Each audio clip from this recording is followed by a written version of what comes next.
So it was a busy show, and the movie was The Silence of the Lambs. I didn't know much about it, and I hadn't read the book. All I knew was that my buddy had told me that it was gnarly and that we had to go. And then, when the time came, he canceled on me an hour before the movie started, and I just decided to go by myself. There wasn't an empty seat in the house, though. The commercials had started as I made my way down the aisle and squeezed along the row to my seat. A few mutters and mumbles from the moviegoers I squished past, and then I finally just jumped into my seat. Now, the guy next to me was wearing a very thick old coat and what I actually recognized to be a Tribbley, even though it was spring and the theater was fairly stuffy. I apologized for bumping into him, and I thought that I heard some sort of grunt or belch or whatever gross. And so I just sat there, and my God, the guy's body odor was not pleasant. I took a deep inhale of my popcorn and hoped that that would help, and by the time the movie started, it had got easier to just ignore the guy. Now, Silence of the Lambs starts off as a very tense movie and only gets more tense from there. Occasionally, I felt my theater neighbor's shoulder brush against mine and kind of nudge him back over to the left. I couldn't hear any snoring, but I was sure that I could feel the occasional vibration of a snore at least.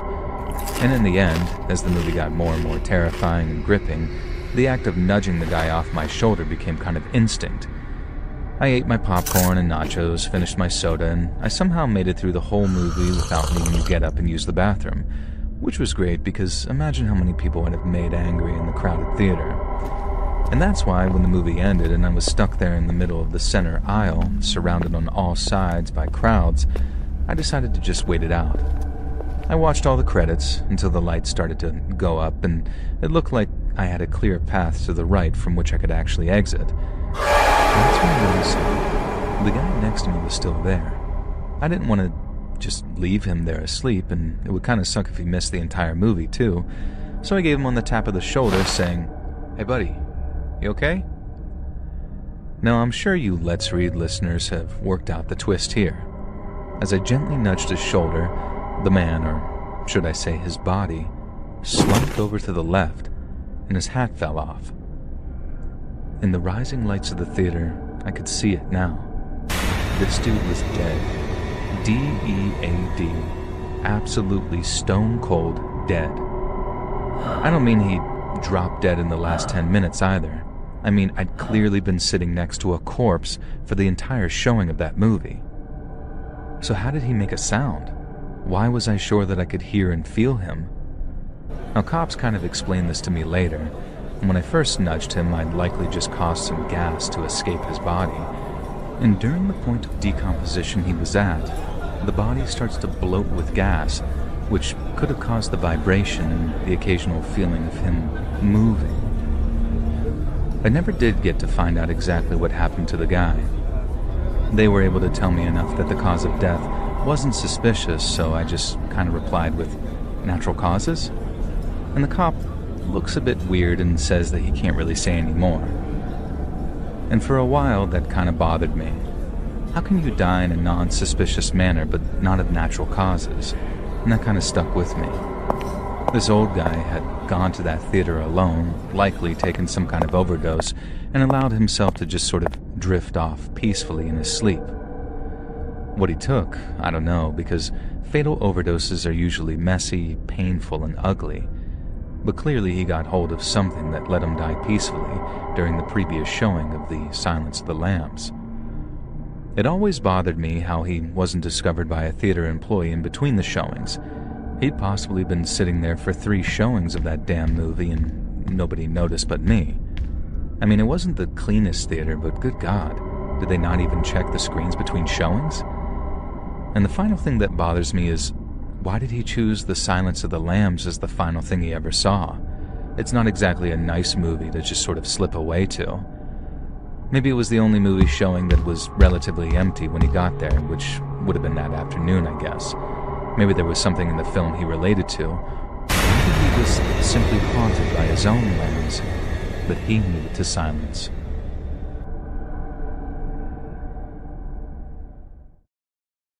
Back in 2018, I went out with my friends, Alex and Abriana.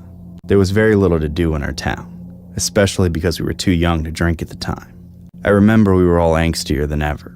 getting fed up with living in the middle of nowhere. We'd gotten so desperate for fun that we cared very little about the consequences of what we had started getting up to. We were still minors, so it didn't really matter if we got caught, right? One night, at around 1 a.m., after being shitheads for several hours, we were hanging out at IHOP, one of the few places open in the middle of the night. While we were waiting for our food over some coffee, we talked a lot about how we wished something out of the ordinary would happen, and complained about how our town was such a depressing, boring place to live. We'd come to regret that conversation, but the karma came on so slowly that we didn't even notice at first. We were interrupted by some shouting. Not super loud or aggressive, but stern. The seasoned, no-nonsense waitress was telling a woman who had just come in that she couldn't have her dog in the restaurant. Sure enough, the woman and her dog were both dirty and disheveled, clearly homeless. We heard her say something back about how she needed somewhere safe to stay, but the waitress wasn't having it and kicked her out. We thought little of it. Our food came out minutes later, but almost as soon as we started eating, there was another interruption. This time it was a man, equally as rough-looking as the woman from before. But he was the one shouting, and much more aggressively. He wouldn't stop saying, "Where's my girl? I know she's in here. Where is she?" My friends and I kept our heads down, listening with uneasy smirks on our faces until the waitress threatened to call the cops. Then he left. When he was gone, we dug into our food, but not as hungrily as we could have. We were talking about the man and the woman we assumed were connected. Half concerned, half amused, speculating what was up with them or where they'd gone. However, by the end of the meal, we had moved on. We were recharged and ready to get up to more trouble. It had been long enough that we figured the people who were fighting would be long gone, so we didn't even consider them. Leaving IHOP, we roamed the streets, looking for a wall to tag or a yard decoration to steal and destroy, whatever could satisfy us. After about 20 minutes of searching, we seemed to find the perfect hit. A freshly abandoned house. It was a place we'd all seen before, but the moments never felt right until that night. We were sure nobody had been there in weeks, and unlike the other abandoned places in town, it didn't seem like a total death trap yet. The windows were broken, the siding was falling off, and the room had some holes, but the structure looked solid. Not wanting to be seen entering off the street, we snuck around to the backyard. There was a wooden fence surrounding it, but despite the condition of the house, there were no easy gaps to squeeze through, so we climbed over it. In the backyard, we had to tread carefully. There was rusted-out junk everywhere, just waiting to send us to the doctor for a tetanus shot. We had crept about halfway to the back door when we heard something bone-chilling. A woman crying. It sounded like it was coming from inside the house. We froze in our places. A moment later, a dog started barking at us from the house. Now we knew we had been made, so we started to make our way back to the fence. When all of a sudden, the back door flew open. A man with a giant knife in his hand came charging out. We turned our backs and ran for our lives, as the man screamed that he was going to kill us. We made it to the fence and started frantically climbing.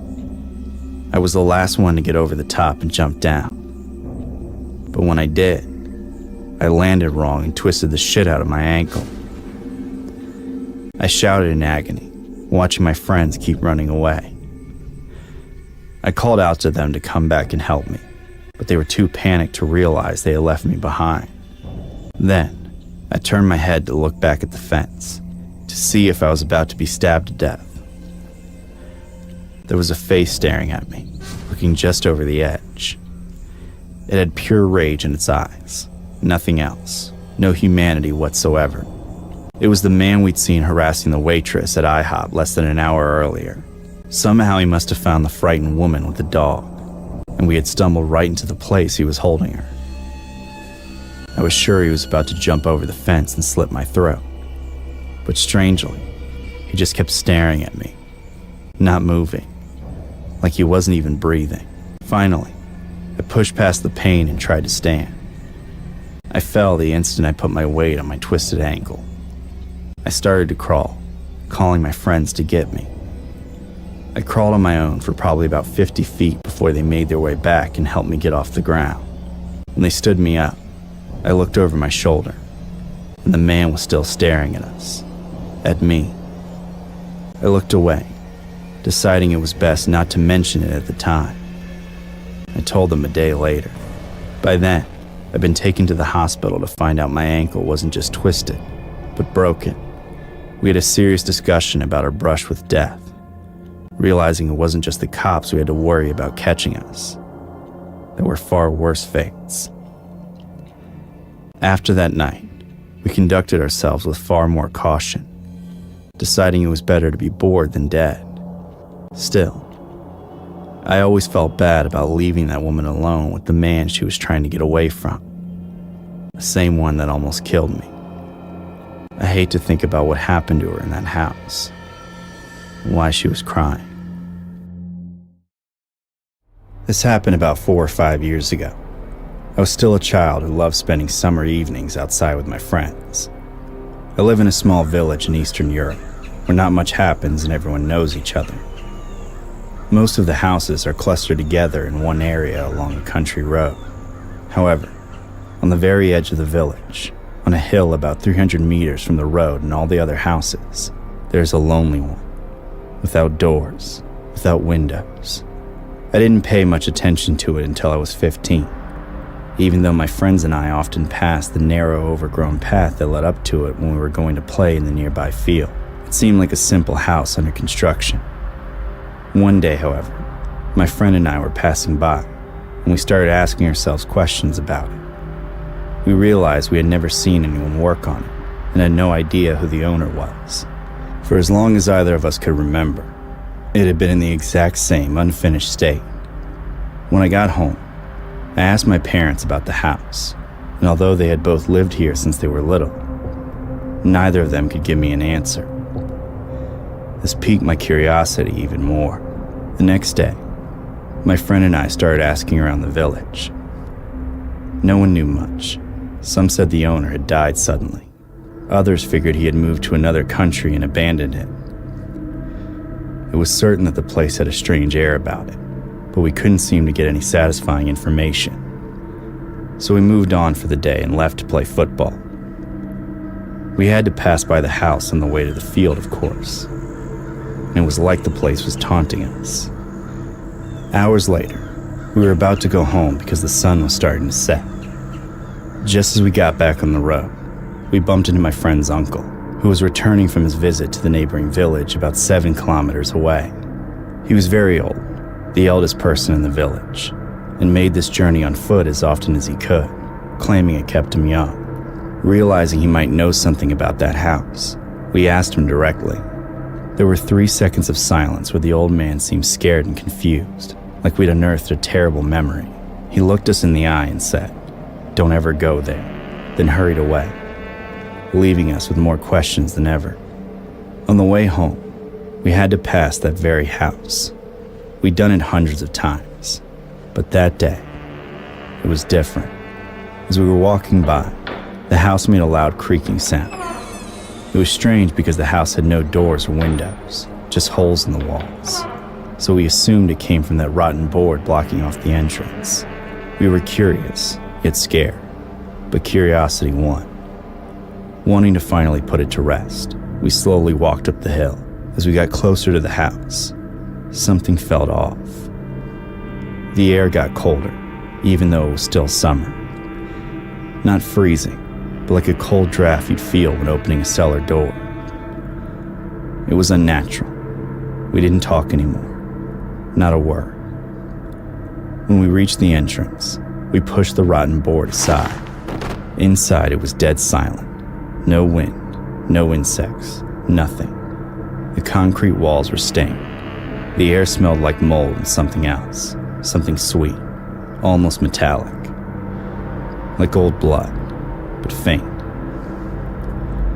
We carefully stepped inside, our footsteps echoing slightly as we cast our phone flashlights into the darkness. I remember feeling like someone was watching me from one of the window holes.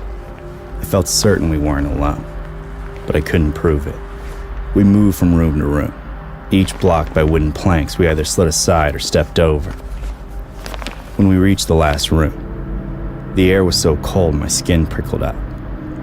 And then, there it was, on the floor near the middle of the room, a doll, old, dirty, missing one eye.